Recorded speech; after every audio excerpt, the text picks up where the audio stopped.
looking at my wife giggle as she signed our divorce papers, calling her new man an upgrade from me, the poor black mechanic. I almost felt sorry for her.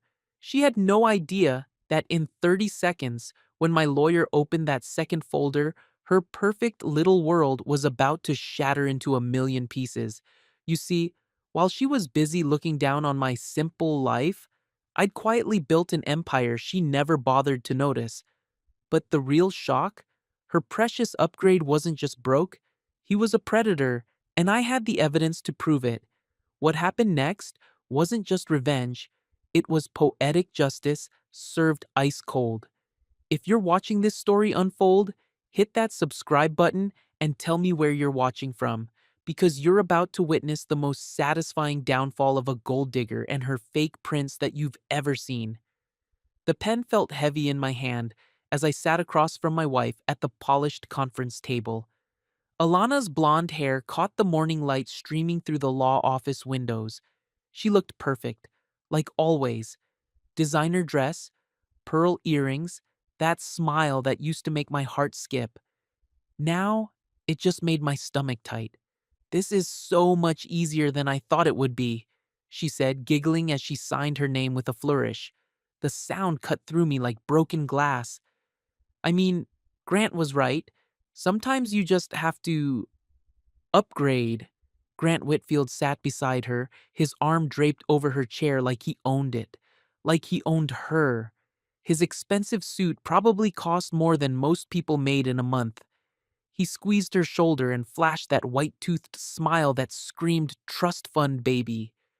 "Alana, dear," her mother Evelyn said from the corner chair, her voice dripping with that old money accent. "Do try to show some dignity." But Evelyn's cold blue eyes never left me. I could read her thoughts as clear as headlines. Good riddance to the help. I kept my face steady. 3 years of marriage had taught me how to swallow their little cuts, how to smile when Evelyn introduced me as Alana's mechanic husband at dinner parties, how to nod when Grant made jokes about blue-collar charm while sipping wine that cost more than my monthly rent. "Marcus," the lawyer said, sliding papers across the mahogany table. "These are the final dissolution documents. Everything looks straightforward. No children, limited shared assets." I picked up the pen. My hands were steady. They always were when I was working. Whether I was fixing an engine or signing away my marriage, my hands never shook. Alana giggled again. "Grant's taking me to Cabo this weekend. First class, naturally. I haven't flown first class since Daddy's last business trip." "How nice," I said quietly. The lawyer cleared his throat.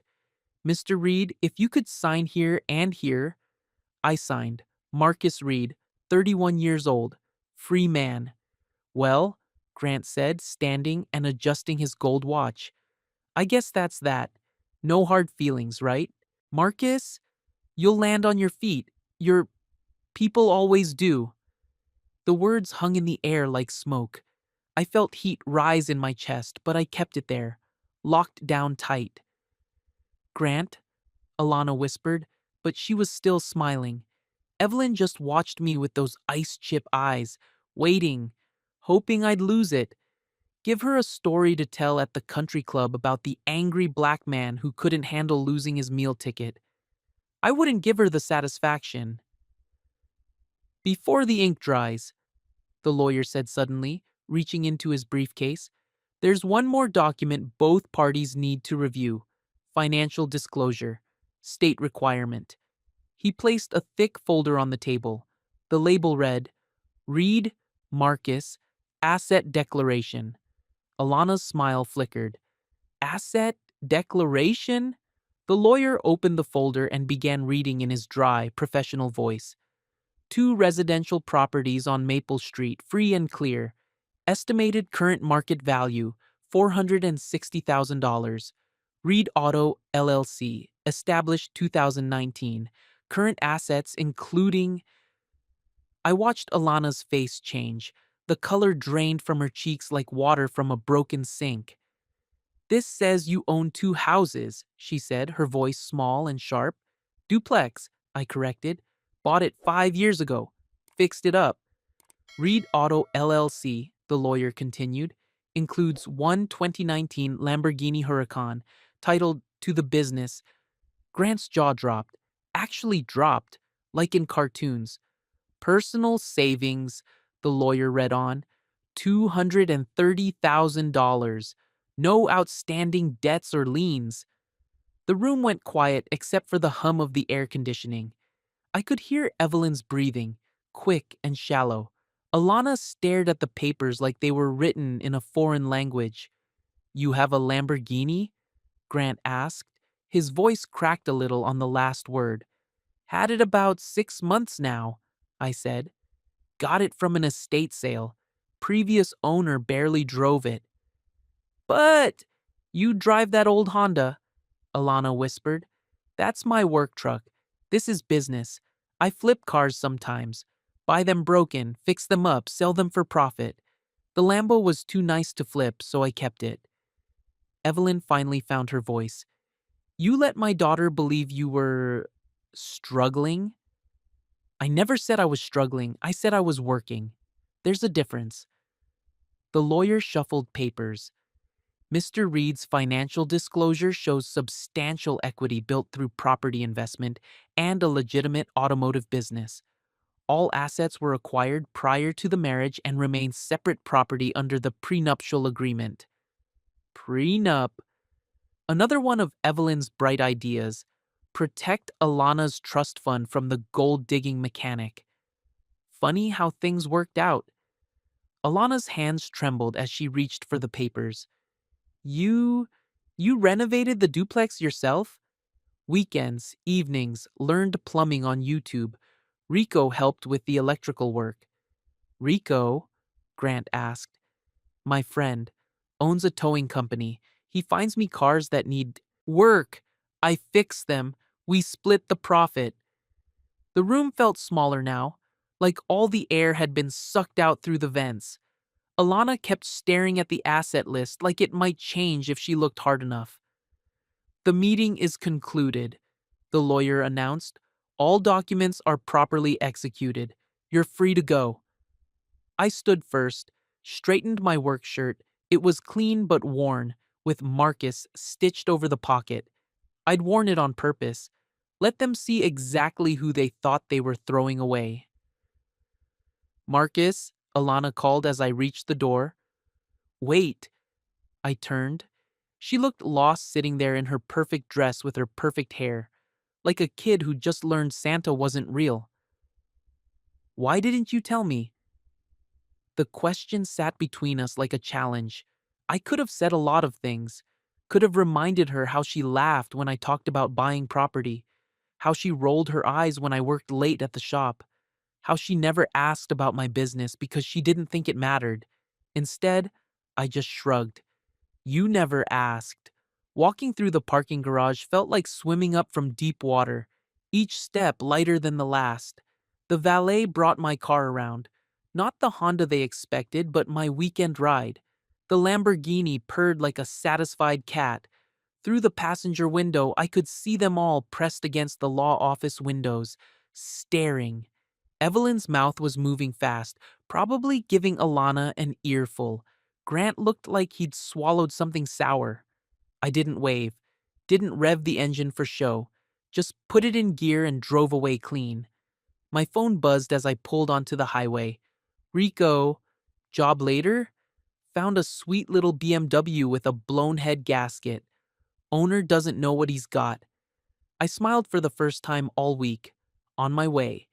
The garage was my sanctuary. A converted warehouse on the east side where the rent was cheap and nobody asked questions about the noise. I'd built it up over 5 years, one tool at a time, one job at a time. Rico was already there when I arrived, leaning against his tow truck and drinking coffee from a thermos. He was my age, maybe a year older, with calloused hands and an honest smile. We'd met at a salvage yard and bonded over a love of engines and fair deals. How'd it go? He asked as I climbed out of the Lambo. About like you'd expect. She see the car. Lawyer read the whole list. Assets, business, everything. Rico whistled low. Bet that changed the temperature in the room. Could have hung meat in there by the time I left. An old Buick pulled into the lot, driven by Mrs. Chappelle. She was maybe 70, with silver hair and a careful way of moving that spoke of arthritis and pride in equal measure. Her car made a sound like a dying whale as she parked. "Morning, Mrs. Chappelle," I called, walking over. "What's she doing to you today?" "Oh, Marcus, honey. She's making that noise again. Started yesterday on my way to church." She patted the Buick's hood like it was a sick pet. "I know you're busy, but never too busy for you. Pop the hood, let me listen." The engine sounded like gravel in a washing machine. Timing chain, probably. Not a huge job, but it needed doing soon before it turned into an expensive rebuild. "I can have her running smooth by this afternoon," I said. "150, parts and labor." Mrs. Chappelle's face relaxed. "Oh, bless you. That other place wanted 300 just to look at it." "They would. Don't you worry about it. I'll call you when she's ready." As she walked away, I caught Rico watching me with an amused expression. "What? You know you could charge more. That's a fair job at 250, easy." "Mrs. Chappelle's on a fixed income. She brings me banana bread every Christmas. Banana bread doesn't pay the electric bill. Good thing I don't need it to." My phone buzzed. Unknown number. I almost ignored it, but something made me answer. "Marcus, it's me." Alana's voice was small, uncertain. Nothing like the confident woman who'd giggled at the lawyer's office. "What do you want, Alana? I just... We need to talk. Tonight, please?" I looked around the garage, at Rico working under the hood of a Honda, at Mrs. Chappelle's Buick waiting for me to make it whole again, at the life I'd built with my own hands while my wife looked down on it. "Neutral ground," I said finally. "That diner on 5th Street, 6 o'clock. "Thank you. Marcus, I hung up. Rico emerged from under the Honda's hood, wiping his hands on a rag. "Trouble?" "Nothing I can't handle."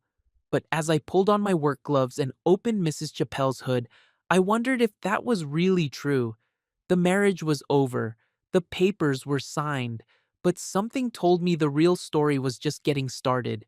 The engine noise filled the garage like familiar music. This was my world. Honest work, honest pay, honest problems with honest solutions. No games, no hidden agendas, just broken things that needed fixing and the skill to fix them. I lost myself in the rhythm of the work. Remove, inspect, replace, rebuild. By noon, the Buick was purring like a kitten. By 2, Rico and I had the BMW loaded for transport. By 4, Mrs. Chappelle was driving away with tears of gratitude in her eyes and a promise that Marcus never charges enough for the blessing he gives.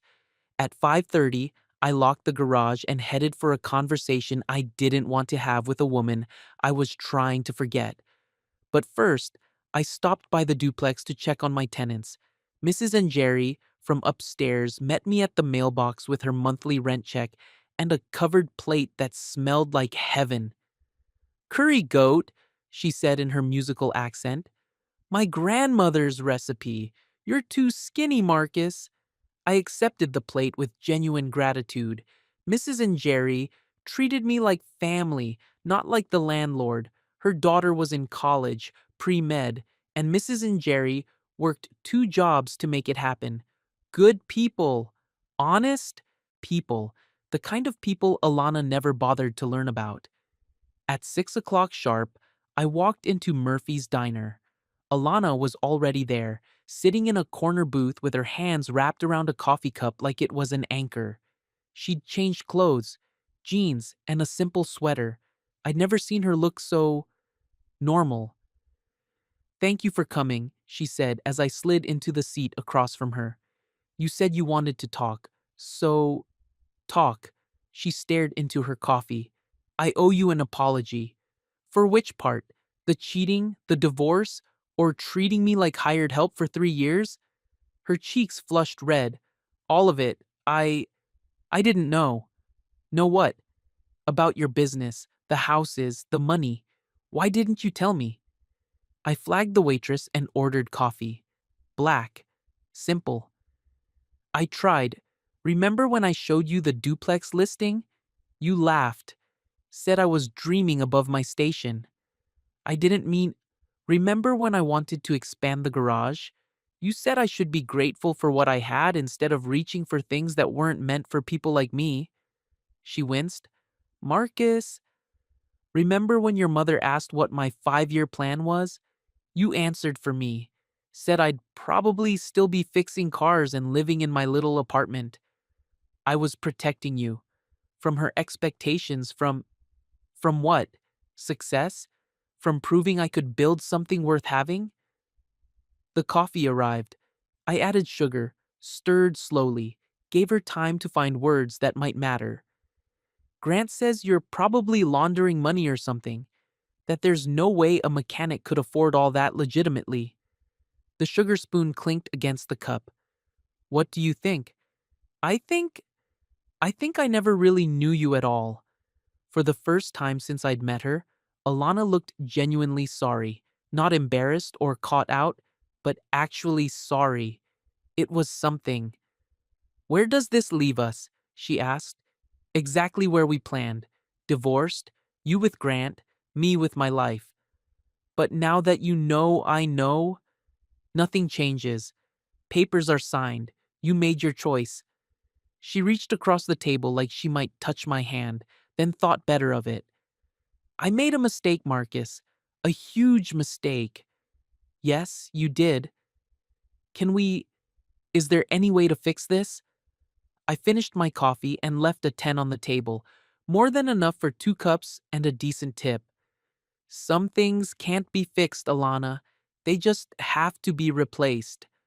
Walking out of that diner felt like stepping out of a house that had been on fire for years. Clean air, clear sky, room to breathe.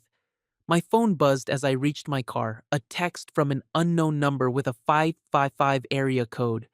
Mr. Reed, this is Tara Lynn, Alana's assistant. Could we talk? It's about Grant. It's important. I stared at the screen for a long moment, then typed back, tomorrow. The garage. Address attached. Whatever storm was coming, at least I could face it from solid ground. The next morning came early, like it always did.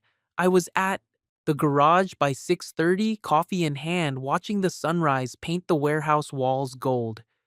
There's something about those quiet morning hours that sets a man's mind right.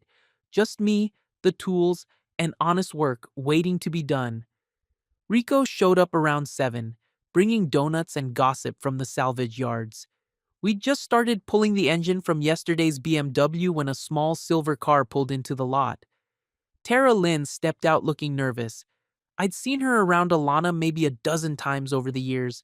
Young woman, maybe 27, with careful eyes and the kind of professional smile that never quite reached all the way. She wore simple clothes and sensible shoes, the kind of person who noticed everything and said little. Mr. Reed, thank you for agreeing to meet. Call me Marcus. Coffee? She nodded gratefully. I poured her a cup from the pot Rico kept going in the corner office. Her hands shook slightly as she took it. This is hard, she started. I could lose my job for talking to you. Then maybe you shouldn't. No, someone needs to know. About Grant. About what he's really doing. Rico caught my eye and jerked his head toward the BMW. He'd give us space but stay close enough if things got complicated. Good man. What's on your mind, Tara? She pulled out her phone, fingers dancing across the screen. I handle Alana's calendar, her accounts, her everything, really. Mrs. Voss treats me like furniture, so I see things, hear things.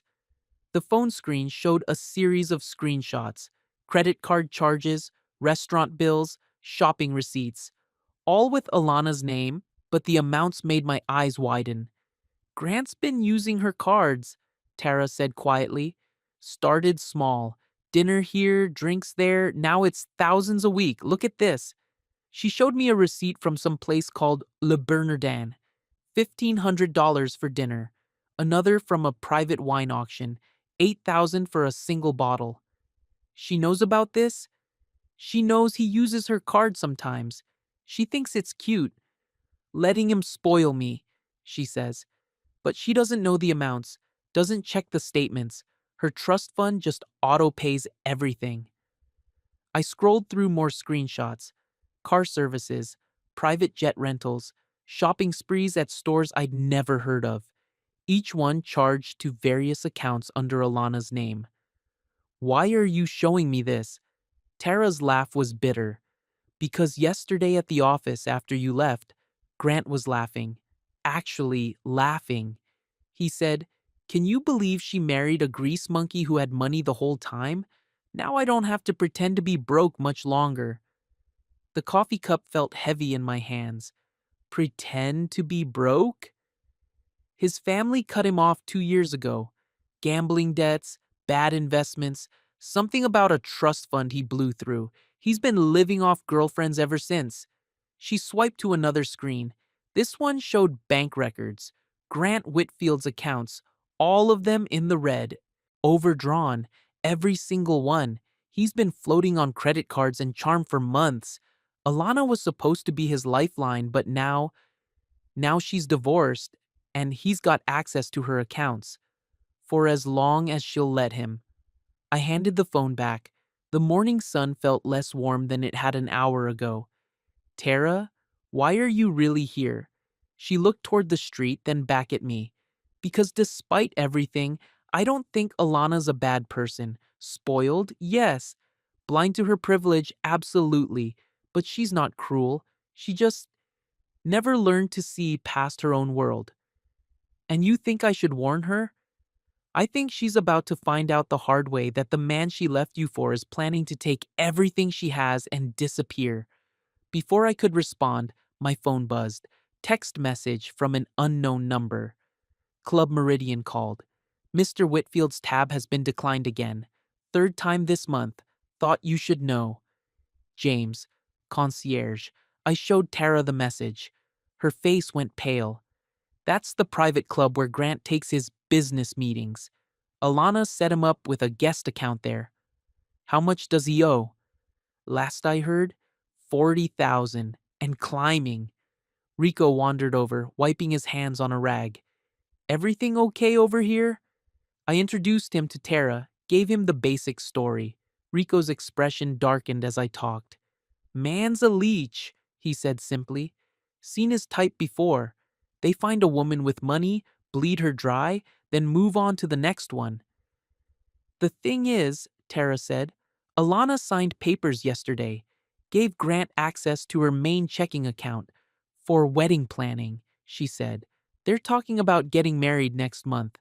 The words hit like a punch to the gut. Not because I still loved her, that ship had sailed, but because even after everything, the thought of watching her get destroyed by a con man made my chest tight. "What do you want me to do about it?" "Meet with her. Show her the truth." I shook my head.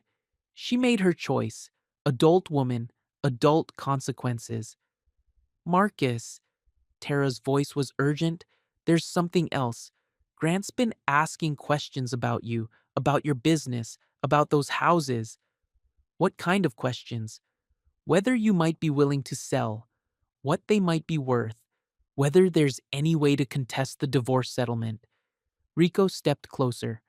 "Sounds like he's not planning to just take her money. He's planning to come after yours too." The garage got quiet except for the hum of fluorescent lights and distant traffic. I felt something cold settle in my stomach. Not fear, exactly, but recognition. Like when you hear a car engine making the wrong noise and know something expensive is about to break. "I need to think about this," I said finally. Tara nodded and finished her coffee. "My number's in your phone now. If you want to see more evidence, just text me." After she left, Rico and I stood in the garage doorway watching her drive away. "What are you thinking?" he asked. "I'm thinking I'm glad I kept good records. And And I'm thinking Grant Whitfield picked the wrong man to mess with. The rest of the morning passed in a blur of routine work.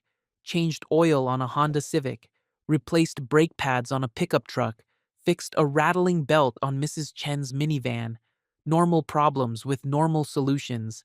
But my mind kept drifting to Tara's screenshots, to Grant's laugh, to the look on Alana's face when she realized her upgrade might not be everything she thought. Around noon, I drove over to the duplex to check on the property. Mrs. Njeri was tending a small garden she'd planted by the front steps, tomatoes and herbs that made the whole place smell like home. "Marcus," she called, wiping dirt from her hands. "Perfect timing. The upstairs toilet is running again." "I'll take a look."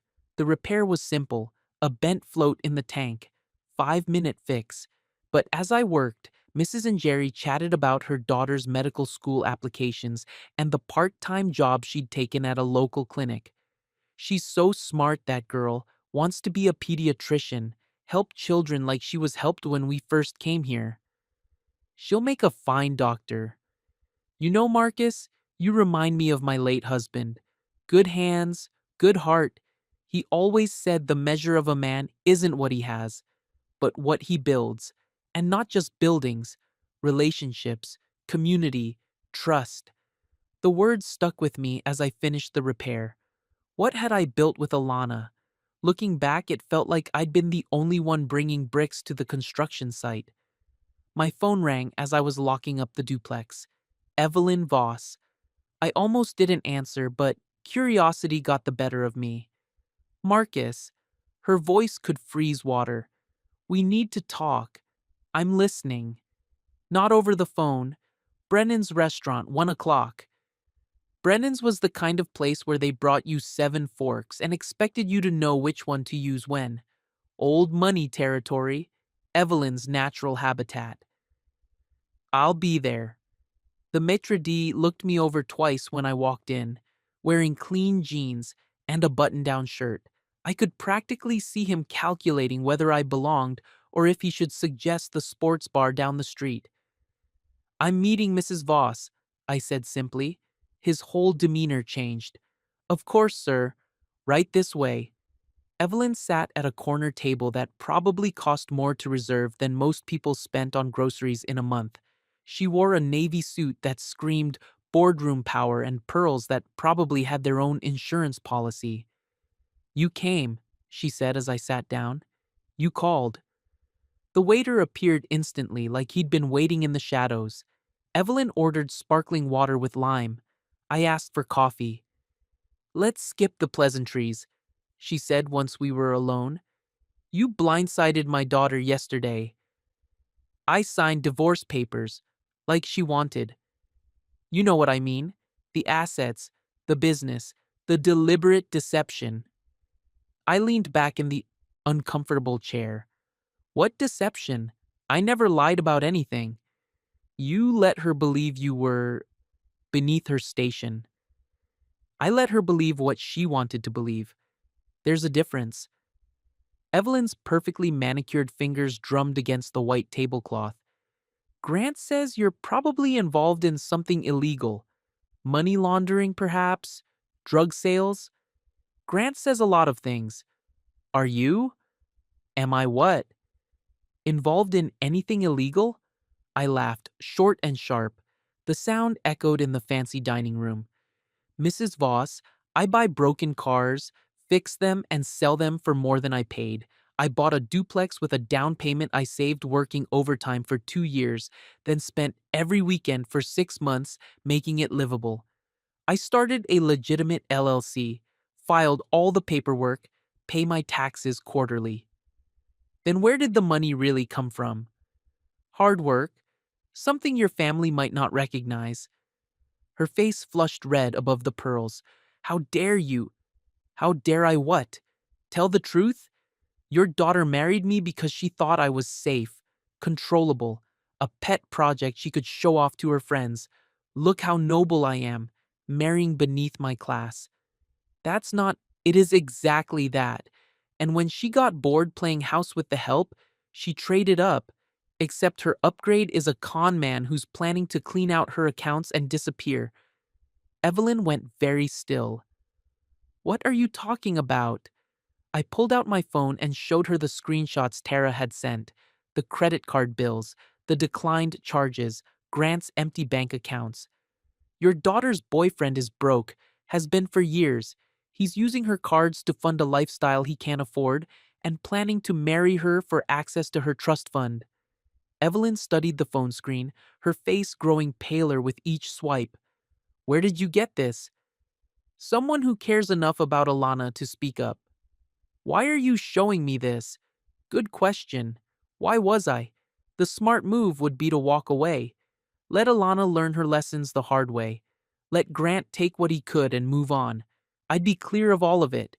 But sitting there in that overpriced restaurant, looking at a woman who'd spent 3 years treating me like something she'd scrape off her shoe, I realized something. I wasn't doing this for Alana, or for Evelyn, or even for revenge. I was doing it because it was right, because Mrs. and Jerry's words were echoing in my head. The measure of a man isn't what he has, but what he builds. Because despite everything your family has done to me, I don't want to see Alana destroyed by a parasite. Evelyn handed the phone back. Her hands were shaking slightly. What do you want in return? Nothing. Not one damn thing. I don't understand. I know you don't. That's the problem. I stood to leave, then turned back. Mrs. Voss, your daughter is about to find out that the man she left me for is planning to take everything she has. You can warn her, or you can let her. Learn the hard way. Either way, I've done my part. Walking out of Brennan's felt like shedding a skin I'd never wanted to wear. The afternoon air was clean and honest after the perfumed atmosphere inside. My phone buzzed as I reached my car. Text from Tara. Grant just moved up the wedding date. Next weekend. Alana's in full planning mode. Whatever you're going to do, it needs to be soon. I sat in the driver's seat for a long moment, engine running, thinking about choices and consequences, about the difference between revenge and justice, about what kind of man I wanted to be when this was all over. Then I put the car in gear and headed back to the garage. I had work to do, but first, I had a phone call to make. Rico, it's me. How fast can you pull property records on Grant Whitfield? I want to know everything. Assets, debts, criminal background, parking tickets, everything. How fast do you need it? Yesterday would be good. Give me 2 hours. 2 hours to gather ammunition. 2 hours to decide whether I was going to fire it or just walk away. The garage felt like a sanctuary when I got back. Honest work, honest problems, a world that made sense, but sometimes a man has to step out of his sanctuary to do what's right, even when the people he's protecting don't deserve it. Rico had the records spread across the workbench like evidence at a crime scene. Public documents, credit reports, court filings, 3 hours of digging that painted a picture uglier than I'd expected. Grant Alexander Whitfield III, Rico read from a printout. Born into money, lost it all by 30. Gambling addiction. According to these rehab records, 3 different treatment centers in 5 years. I picked up another sheet. Lawsuit from his former business partner. Embezzled $60,000 from a restaurant they opened together. Gets better. 2 restraining orders from ex-girlfriends. Both cite financial abuse. One claims he stole jewelry to pay gambling debts. The evidence kept piling up. Bad checks, eviction notices, a bankruptcy filing from 2 years ago that somehow got dismissed. Probably family lawyers working overtime. Man's a walking disaster, Rico said, leaning against the workbench. Question is, what are you gonna do about it? Before I could answer, my phone rang. Alana. Marcus, I need to see you. Tonight. Please. Her voice sounded different, smaller, scared maybe. What's wrong? I can't talk over the phone. Can you meet me somewhere? I looked at Rico, who shrugged. Same place as before. Murphy's Diner. 8 o'clock. Thank you. After she hung up, Rico started gathering the papers. Want me to come with you? No. This is something I need to handle alone. Just be careful, brother. Desperate people do desperate things. Murphy's Diner at 8 p.m. was mostly empty except for a few truckers and the late shift from the hospital down the street. Alana sat in the same corner booth as before, but everything about her was different. No makeup, hair pulled back in a simple ponytail. She looked young and tired and afraid. Thank you for coming, she said as I slid into the seat across from her. What's going on, Alana? She stared at her coffee cup like it held answers to questions she didn't want to ask. Grant's been strange lately, secretive. He keeps getting phone calls that he takes in another room. Okay. And there was this man at the club yesterday. He approached Grant at the bar, said something about money owed. Grant got angry, told him to back off. I waited. Sometimes people need space to find their words. Then today, I tried to use my credit card to buy my wedding dress, and it was declined. The woman at the store was so embarrassed, but I was mortified. Did you call the bank? I called Grant first. He said there must be some mistake, that he'd handle it. But Marcus, when I checked my account online, there are charges I don't remember making. Thousands of dollars. She pulled out her phone and showed me the banking app. The numbers made my stomach clench. In the past month alone, Grant had charged over 40,000 to her accounts. I confronted him about it, she continued, her voice barely above a whisper. He said it was all for the wedding, that I'd agreed to let him handle the expenses. Did you? I said he could use the card for dinner and some shopping. I never said $40,000. Tears started rolling down her cheeks. Real tears, not the pretty crying she used to do when she wanted something. These were the tears of someone whose world was cracking apart. Alana, I need to tell you something. I showed her the screenshots Tara had sent, the declined charges at the club, the overdrawn accounts, the pattern of spending that started small and grew into a monster. He's broke, I said quietly. Has been for years.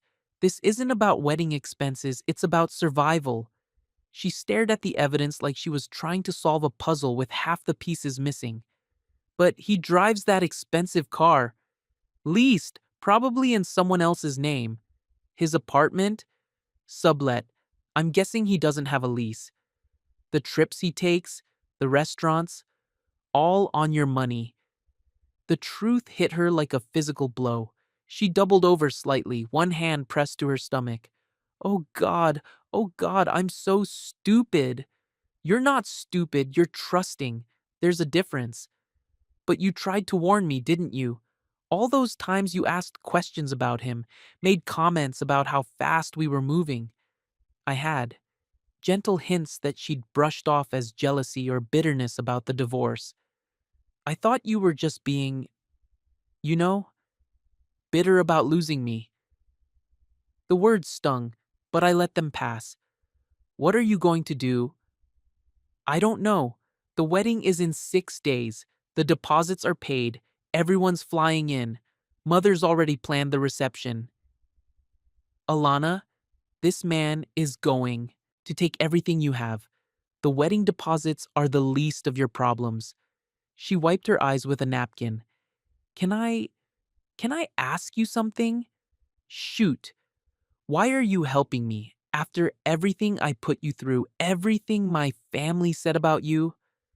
I thought about Mrs. and Jerry's words, about building more than just buildings, about the kind of man I wanted to be. Because it's the right thing to do. That's it? That's enough.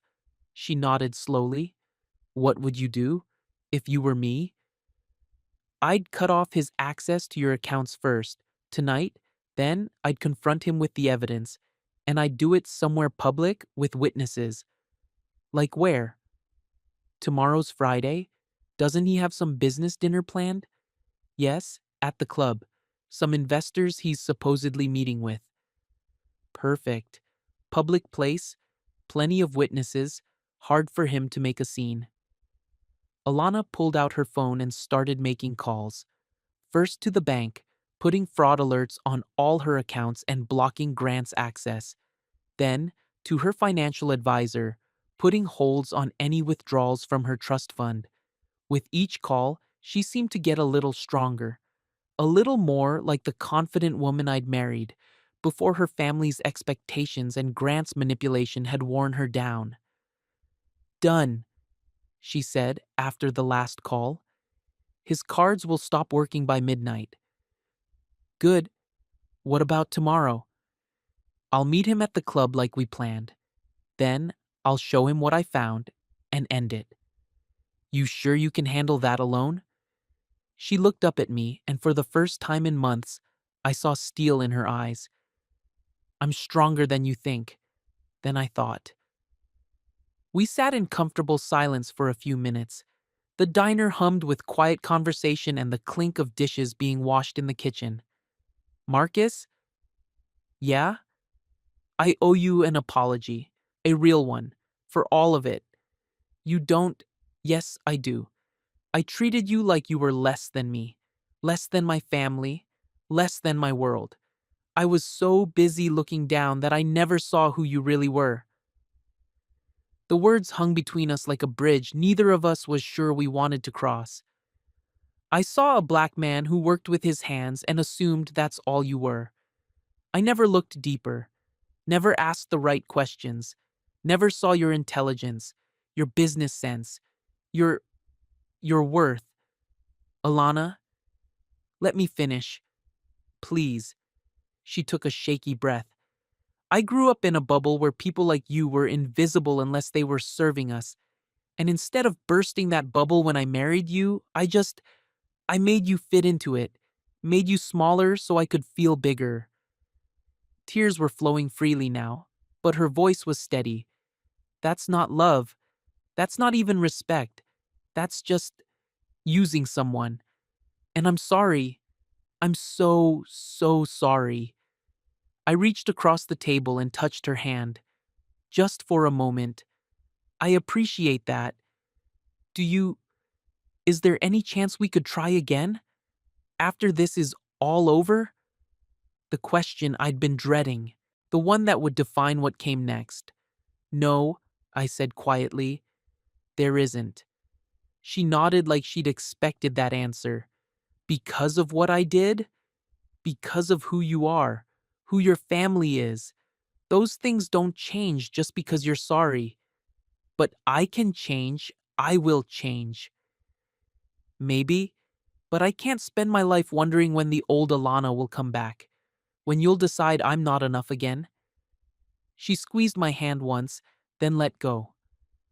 I understand. We left the diner together, walking out into a night that felt different somehow, cleaner, like a storm had passed and left the air fresh. Will you be okay? I asked as we reached our cars. I think so. Eventually. Call me if things go bad tomorrow night, if he gets angry or threatens you. I will. And Marcus? Yeah? Thank you. For everything. For being the man I never let you be. I watched her drive away, taillights disappearing into the stream of traffic. Then, I sat in my car for a while, thinking about roads taken and not taken, about the difference between love and respect, and why you need both to build something that lasts. My phone buzzed. Text from Tara. Grant just called the club. Moved dinner to tomorrow at 7, private dining room. Said it was urgent business. Thought you should know. I stared at the message for a long moment, then called Rico. It's me. You busy tomorrow night? Why? Because I think we're going to a show. The next evening, Rico and I sat at the club bar nursing overpriced whiskey and watching the door. Tara had texted that Grant and Alana were in the private dining room, along with two men Grant had introduced as potential investors. You sure about this? Rico asked for the third time. No, but Sometimes you do things because they're right, not because you're sure. Through the dining room's glass doors, we could see the table. Grant gesturing expansively, talking fast. Alana sitting quietly, her purse in her lap like a shield. The two investors looking increasingly uncomfortable. My phone buzzed. Text from Alana. Now. I signaled the bartender. Excuse me, could you tell Mr. Whitfield in the private dining room that Marcus Reed is here to see him? The bartender looked confused, but nodded. A few minutes later, Grant stormed out of the dining room, his face red with anger or alcohol or both. What the hell are you doing here? Having a drink? Public place. This is harassment. I'll call security. For what? Sitting at a bar? Behind him, I could see Alana standing in the dining room doorway. She had her phone out, and I realized she was recording everything. You need to stay away from my fiancé, Grant said, loud enough to draw stares from other patrons. Your ex-fiancé, I think you mean. His face went from red to purple. What are you talking about? Ask her yourself. But first, maybe you should ask those gentlemen in there why they're really here. Grant spun around to look back at the dining room. The two investors were putting on their jackets, shaking their heads at something Alana had said. They're not investors, are they, Grant? I said quietly. They're debt collectors. The color drained from his face like water from a broken glass. I don't know what you're talking about. 40,000 to the club, 15 to your bookie, another 20 to that restaurant you defaulted on. Should I keep going? Rico stood up from his bar stool, not threatening, just present. Sometimes that's enough. Grant looked around the bar like he was searching for an escape route. You can't prove anything. I don't have to. The bank records do that. Alana appeared at his elbow, her face calm and determined. It's over, Grant. The accounts are frozen. The cards are canceled. And these gentlemen would like to speak with you about payment schedules. The two men from the dining room flanked Grant on either side. Professional, polite, but unmistakably serious about their business. Ms. Voss has been very helpful, one of them said. Provided us with a complete accounting of Mr. Whitfield's recent expenditures. We appreciate the cooperation. Grant looked from them to Alana to me, his confidence cracking like ice in warm water. Alana, baby, you don't understand. I can explain everything. I'm sure you can, but I won't be listening. She turned and walked toward the exit without looking back. Clean, simple, final. Grant started to follow her, but one of the debt collectors touched his arm. Mr. Whitfield, we really do need to talk. I finished my whiskey and left money on the bar. The show was over. In the parking lot, Alana was leaning against her car, looking up at the stars. She seemed smaller somehow, but not broken, just reduced to her essential self. You okay? I asked. I think so. It was easier than I thought it would be. The recording will help if he tries to cause problems later. You think he will? Men like Grant don't go quietly, but he's got bigger problems now than bothering you. She nodded and opened her car door. Marcus, what you did in there, that was kind? It was necessary. Same thing, maybe. As she drove away, I felt something settle in my chest. Not satisfaction exactly, but completion, like finishing a job that needed doing. Rico appeared at my elbow. So that's it? Show's over? That's it. What now? I looked around the club parking lot, full of expensive cars and expensive people with expensive problems. Then I thought about my garage, my duplex, my quiet life built with my own hands. Now we go home. But as we walked to our cars, I knew it wasn't really over. Grant would lash out somehow, try to salvage his pride or his prospects. Alana would have to rebuild her life without the safety net of willful blindness. And me? I'd have to figure out what came next for a man who just learned the difference between winning and being right. Sometimes they're the same thing. Sometimes they're not. Only time would tell which this was. The phone rang at 6 in the morning, jolting me awake. Unknown number, but I answered anyway. Sometimes emergencies don't wait for business hours. Marcus, Alana's voice was shaky, scared. I'm sorry to call so early, but something's happened. I sat up in bed, instantly alert. What kind of something? Someone broke into my apartment last night, tore the place apart. The police think they were looking for something specific. My blood went cold. Are you hurt? No, I wasn't here. I stayed at Mother's house. But Marcus, they left a note. What kind of note? It said, it said this isn't over, that I'd pay for what I did. Grant. Had to be. Men like him don't just disappear when their schemes fall apart. They lash out, try to hurt whoever exposed them. Where are you now? Still at Mother's. The police took the note as evidence, but they said unless there's proof Grant was involved. Did you tell them about last night? About the debt collectors? Yes, but they said it's not enough for an arrest warrant, just suspicion. I was already getting dressed, phone wedged between my shoulder and ear. Stay where you are. Don't go anywhere alone. I'll be there in an hour. Marcus, you don't have to. Yes, I do. Evelyn Voss's house was exactly what you'd expect. Old money architecture, perfect gardens, the kind of place where the doorbell probably cost more than most people's cars. I'd never been inside during my marriage to Alana. Never been invited. The housekeeper who answered the door looked me up and down like I might track mud on the Persian rugs. But she let me in, leading me to a sitting room that felt more like a museum than a place where people actually lived. Evelyn sat in a wingback chair that probably belonged in a castle somewhere, her posture perfect despite everything that had happened. She wore a silk robe and somehow still managed to look like she was ready for a board meeting. Marcus, she said stiffly, thank you for coming. Where's Alana? Upstairs, trying to make sense of the insurance paperwork. They destroyed quite a lot. I could hear her moving around above us, footsteps on hardwood floors. She sounded tired, defeated. Any word from the police? They're investigating, Evelyn said with the tone of someone who dealt with bureaucracy before, which means they'll file a report and do nothing unless something else happens. Something else will happen. Men like Grant don't stop at breaking and entering. You think he'll try again? Before I could answer, my phone buzzed. Text from Rico. Check the news. Channel 7. Now. I turned on the TV mounted above the fireplace. The morning news was running a story about a high-speed chase that had ended in a crash on the interstate. The driver had fled on foot and was still at large.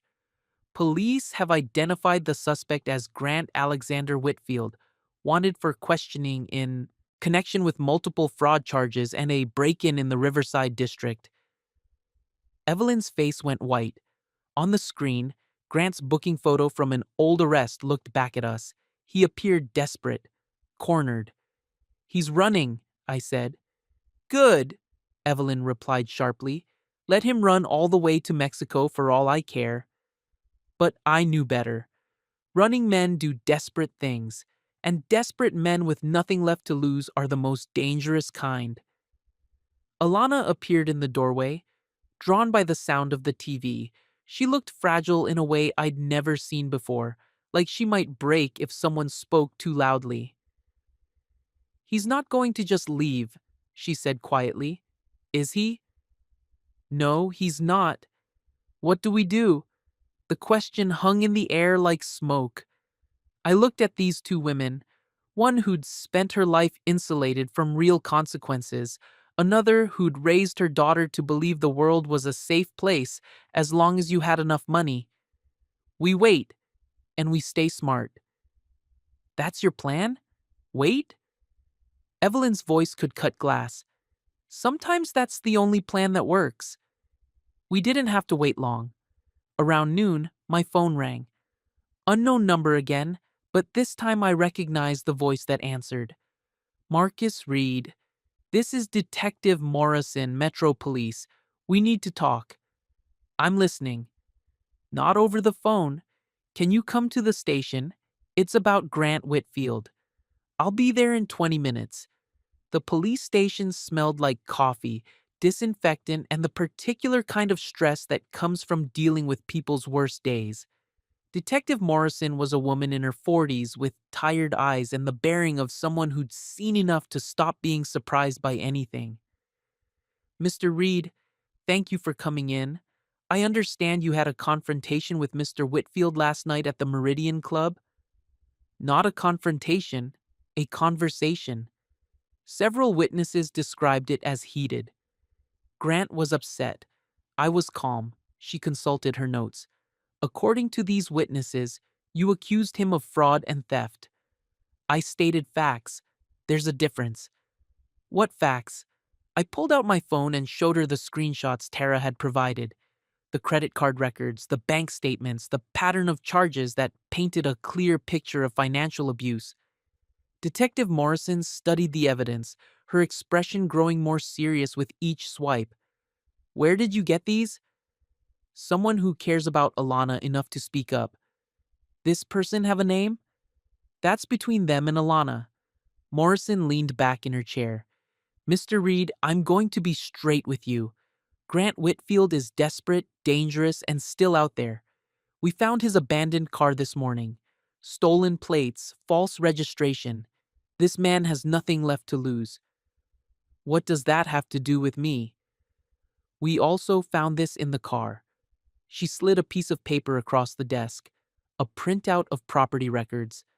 My duplex address, my garage address, even the address of my storage unit across town.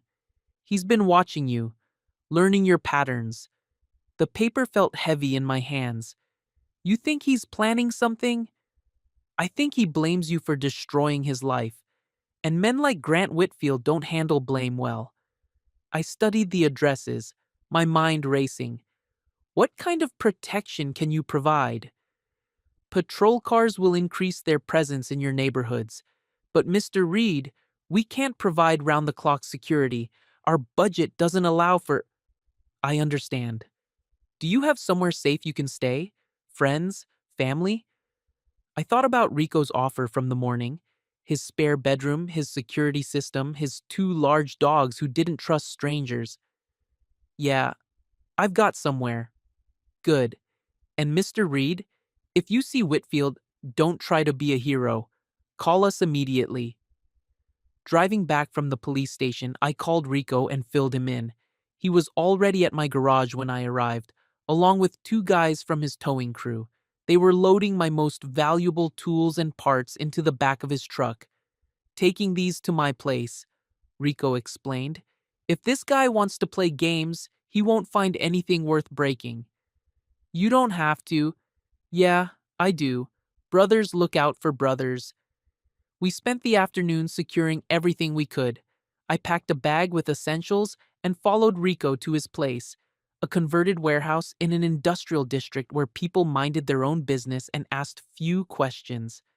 That evening, I was sitting on Rico's couch watching the news when my phone buzzed. Text from an unknown number. You took everything from me. Now I'm going to take everything from you. I showed the message to Rico, who immediately called the police. Detective Morrison promised to trace the number, but we both knew Grant was probably using a burner phone. What do you want to do? Rico asked after hanging up. What we've been doing. Wait, stay smart. Let him make the first mistake. And if he doesn't make a mistake, then we make one for him. The next morning brought news that changed everything. I was drinking coffee in Rico's kitchen when Alana called. Marcus, you need to see the news. Channel 7 again. I turned on the TV. The morning anchor was reporting a story that made my blood run cold. Police are investigating a fire at the Meridian Club that occurred early this morning. The blaze was contained to the private dining rooms, but investigators believe it was intentionally set. The screen showed footage of the club's dining room where we'd confronted Grant 2 nights before. Smoke-stained walls, shattered windows, the smell of destruction. No one was injured, the anchor continued, but police believe this may be connected to the ongoing manhunt for Grant Whitfield. My phone rang immediately. Detective Morrison. Mr. Reed, we need you to come in again. Now. Why? Because they found something in the debris, something with your name on it. The something turned out to be another note, partially burned, but still readable. This is what happens to people who interfere. You're next. He's escalating, Morrison said, sliding the evidence bag across the interview table. Fire setting is a big step up from breaking and entering. Any leads on where he might be hiding? We're checking his known associates, old addresses, anywhere he might have contacts. But this guy's been living off the grid for a while. What about the two men from the club? The debt collectors? Morrison's expression darkened. What about them? They might know more about Grant's habits, his patterns, where he goes when he's desperate. We'll look into it. But something in her voice told me they already had, and whatever they'd found wasn't good news. I was walking out of the police station when I spotted a familiar figure across the street. Tara Lynn, standing by a bus stop, watching the entrance. She was trying to look casual, but her body language screamed nervous. I crossed the street carefully, checking for any sign of surveillance. Tara, what are you doing here? I've been trying to reach you. There's something you need to know. What? Grant called the office this morning. He was asking about you, about where you live, where you work. Alana's assistant didn't tell him anything, but what? He knew things, personal things, about your tenants, about Mrs. Chappelle, things that aren't in public records. My blood went cold. How could he know that? I think he's been watching you for weeks, maybe months, learning your routine. The implications hit me like a physical blow. Mrs. Njeri, Mrs. Chappelle, the elderly widow who trusted me with her car repairs. If Grant was desperate enough to set fires, he was desperate enough to hurt innocent people to get to me. I have to go, I said, already pulling out my phone. Marcus, wait. There's something else. I stopped. Grant mentioned a name, someone who's been helping him, someone with access to private information. Who? I couldn't hear clearly, but it sounded like Brennan or Brandon? Brennan, as in Brennan's restaurant where Evelyn had insisted we meet, as in someone in her circle, someone with access to family information. Tara, you need to get somewhere safe. Don't go home tonight. What about you? I'll handle it. But as I drove toward the duplex to check on my tenants, I wondered if that was true. Grant Whitfield wasn't just a con man anymore. He was a man with nothing left to lose, armed with inside information and a growing taste for violence. The game had changed, and I wasn't sure I knew the new rules. Mrs. Njeri's car wasn't in her usual parking space. Neither was her daughter's Honda. I climbed the stairs to the second-floor apartment and knocked. No answer. I used my master key to check inside. The apartment was empty, but it looked lived in. Coffee cup on the counter, newspaper folded on the kitchen table. They'd left recently. My phone buzzed. Text from an unknown number. Looking for your tenants? They're safe. For now. If you want them to stay that way, come alone to the old Riverside warehouse. You know the one. Midnight. Come alone, or they get hurt. The warehouse. I knew it well. An abandoned building where Rico and I sometimes picked up salvage parts. Isolated, no security cameras, perfect for someone who wanted privacy for bad business. I called Rico immediately. Don't even think about going alone, he said after I explained the situation. He said, come alone. And you believe him? Marcus, this guy's already shown he's willing to burn buildings down. You think he's going to let you walk out of there? What choice do I have? Mrs. Njeri and her daughter? We call the cops. Let them handle it. And if Grant sees police cars, what happens to my tenants? Rico was quiet for a long moment. What do you want to do? I want to end this. Tonight, one way or another. Then we do it smart. I'll get the crew together, we'll surround the place. You go in, we provide backup. Rico, no arguments. You said it yourself. Brothers look out for brothers. At 11:30, I parked my car 3 blocks from the warehouse and walked the rest of the way. Rico and his crew were already in position, invisible in the shadows but close enough to respond if things went wrong. The warehouse loomed against the night sky like a sleeping monster. Broken windows, graffiti-covered walls, the kind of place where bad things happened and nobody asked questions. I pushed through the main entrance, footsteps echoing in the empty space. Somewhere in the darkness, a voice called out, "Marcus Reed, right on time." Grant stepped into a circle of light from a portable lantern. He looked different than he had at the club. Haggard, desperate, with the wild eyes of a man who'd crossed a line and couldn't find his way back. "Where are they, Grant?" "Safe. For now." He gestured to a corner where Mrs. Njeri and her daughter sat, tied to chairs, duct tape over their mouths. They looked terrified, but unharmed. "Let them go. This is between you and me." "Oh, it's much bigger than that now." Grant pulled out a gun. Small, chrome-plated, the kind of weapon a desperate man buys from other desperate men. "You destroyed my life, took away everything I'd worked for." "You destroyed your own life. I just showed people what was already there." Alana was supposed to be my fresh start, my way back to the life I deserved. "The life you deserved was the one you earned, not the one you stole." Grant's hand shook slightly as he pointed the gun at me. "You don't understand. People like me, people like Alana, we're not meant for ordinary lives. We're meant for more." "And people like Mrs. Njeri? What are they meant for?" "They're meant to serve, to know their place." The words hung in the air like poison gas. I felt something cold and hard settle in my chest. Not anger exactly, but clarity. Perfect, crystalline understanding of who Grant Whitfield really was. "You're wrong," I said quietly. "About what?" "About everything. About Alana, about me, about what people deserve." I took a step closer. "Mrs. Njeri works 2 jobs to put her daughter through medical school. That daughter is going to save lives someday. What have you ever built? What have you ever created?" "I don't have to create anything. I was born to—" "You were born to nothing, just like all of us. The only difference is some of us choose to build something with our lives, and others choose to tear down what other people have built." Grant's face twisted with rage. "You think you're better than me? You're just a mechanic who got lucky. I'm a man who works for what he has. You're a parasite who takes what others have earned."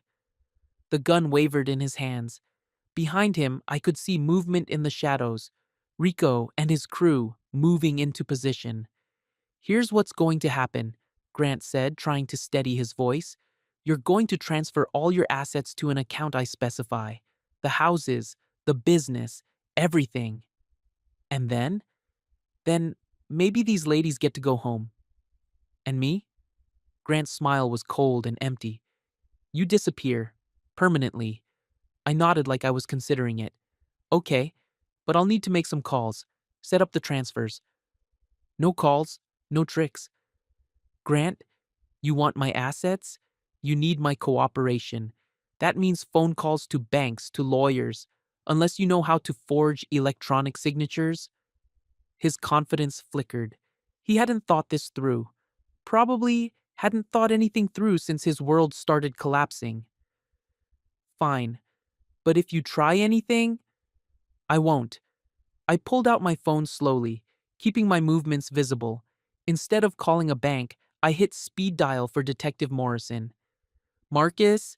Her voice came through clearly in the quiet warehouse. "Where are you?" Grant's eyes went wide. Hang up now." "Riverside Warehouse," I said quickly. "He's got hostages. Armed." Grant lunged for the phone and everything happened at once. Rico's crew burst through the entrances. Mrs. and Jerry and her daughter dove sideways, still tied to their chairs. The gun went off, the sound deafening in the enclosed space. I hit the ground hard, rolling behind a concrete pillar as Grant fired wildly into the darkness. Shouts, running footsteps, the sound of police sirens getting closer. When the dust settled, Grant was on the ground with Rico's knee in his back. The chrome-plated gun lay empty beside a stack of rotting pallets.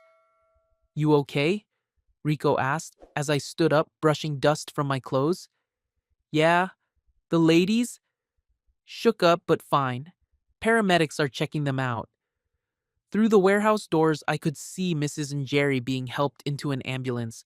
Her daughter was crying, but she was standing on her own. They were safe. Grant was loaded into a police car, still screaming about how this wasn't over, how he'd find a way to make me pay. But his voice sounded hollow now, like air escaping from a punctured tire. Detective Morrison appeared at my elbow. "Nice work with the phone call. Saved us some time finding you. What happens now?" "Now?" "Now Mr. Whitfield spends the next 10 to 15 years learning what an orange jumpsuit feels like." As the police cars pulled away, I found myself standing alone in the warehouse parking lot. The night was quiet except for the distant sound of traffic and the settling groans of the old building. My phone buzzed. Text from Alana. "Saw the news. Are you okay?" I typed back, "Fine, it's over. Can we talk tomorrow?" I stared at the message for a long moment, then deleted it without responding. Some conversations don't need to happen. Some bridges are better left burned. Rico drove me back to his place, where we sat on the couch drinking beer and not talking about what had just happened. Sometimes silence is the best way to process violence, to let the adrenaline fade and the world settle back into its normal shape. "What now?" Rico asked finally. "Now we go back to work, fix cars, collect rent, live our lives. That simple?" "That's simple." But as I lay in Rico's spare bedroom that night, staring at the ceiling and listening to the city breathe outside the windows, I knew it wasn't really that simple.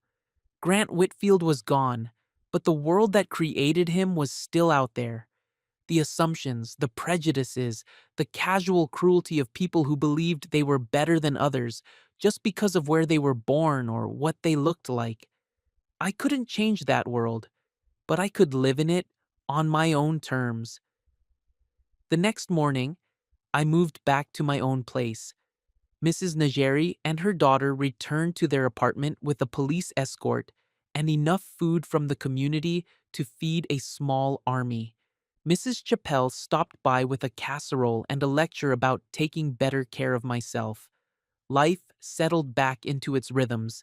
Cars that needed fixing, tenants who needed small repairs, the honest satisfaction of work done well.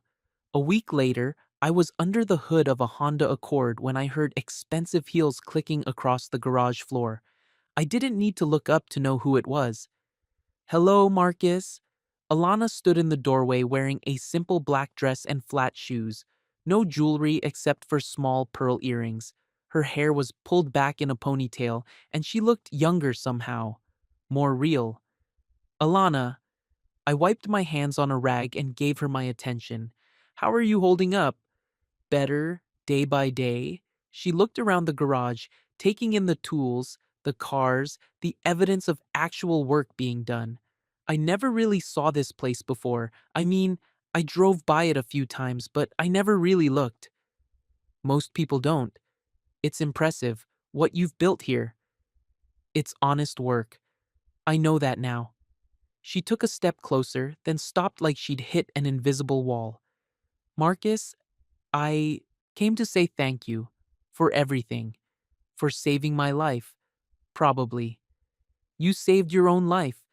I just provided information and risked your life to save Mrs. Njeri and her daughter." I shrugged.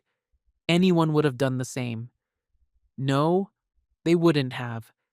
And that's what I never understood about you. Her voice was quiet, thoughtful. You do the right thing even when it costs you something, even when the people you're helping don't deserve it. Everyone deserves basic decency. I'm learning that. We stood there for a moment, surrounded by the honest sounds of the garage tools, engines, the radio playing softly in the corner. I'm moving away, she said finally. Los Angeles. I got a job with a nonprofit that helps women escape financial abuse. Ironic. I know. Sounds like good work. It will be. And Marcus? I'm going to therapy. Real therapy. Not just spa days and wine with girlfriends. I need to understand how I became the person who could treat someone the way I treated you. That's good. Will you. Would you ever forgive me? Completely? The question hung between us like a bridge neither of us could cross. I thought about forgiveness, about what it meant and what it cost, about the difference between forgetting and moving forward. I forgive you, I said finally, but that doesn't change anything. She nodded like she'd expected that answer. I know, but I needed to hear you say it. Take care of yourself, Alana. You too. She turned to leave, then stopped at the garage entrance. Oh, and Marcus, your business is going to do very well. Mrs. Voss has been telling her friends about the mechanic who saved her daughter from a con man. Apparently, honest work is about to become fashionable in certain circles. I laughed despite myself. Great. Rich people who want to feel good about themselves by helping the working man. Take their money, she said with a smile. Use it to help people like Mrs. and Jerry. That's what you do, isn't it? Turn things into something better than they were? After she left, I stood in the garage doorway watching her drive away. Not with sadness, but with something like completion. Some stories end with grand gestures and dramatic music. Others end with quiet acknowledgement and people walking away in different directions. Both kinds of endings have their place. That evening, I drove through the city with no particular destination in mind. Just me, the road, and the soft purr of the Lamborghini's engine. Past the club where Grant had fallen apart, past the restaurant where Evelyn had tried to buy my silence, past the diner where Alana and I had our last real conversation. At a red light, I found myself stopped outside Alana's old apartment building. The windows were dark, the valet stand empty. A for lease sign hung in the lobby window. I didn't feel sad looking at it, didn't feel angry or vindicated or anything dramatic. Just finished, like a job completed and tools put away. My phone buzzed. Text from Mrs. and Jerry. Thank you again for everything. Keisha got her acceptance letter today. Johns Hopkins, full scholarship. We wanted you to be the first to know. I smiled and typed back, congratulations. She's going to be an amazing doctor. The banana bread will be ready Sunday. Don't even think about refusing it. Wouldn't dream of it. As the light turned green, I thought about the different kinds of wealth in the world. Money in the bank, certainly. Property and possessions and all the things that showed up on asset disclosure forms. But also, honest work done well. People who trusted you to fix their problems. Tenants who brought you curry goat and banana bread. Friends who had your back when desperate men made desperate choices. A life built with your own hands, on your own terms, with your own values. Some mornings now, I still drive past Alana's old building, not because I miss her or want to see her, but because it's a convenient route to the parts supplier across town. Sometimes I stop to take business calls, engine idling softly while I negotiate prices or schedule deliveries. I don't look up at the windows. Don't wonder if she's watching. Don't need to. I just finish my call, put the car in gear, and drive on. The road ahead is clear, and the engine runs smooth. That's victory enough for any man. The end.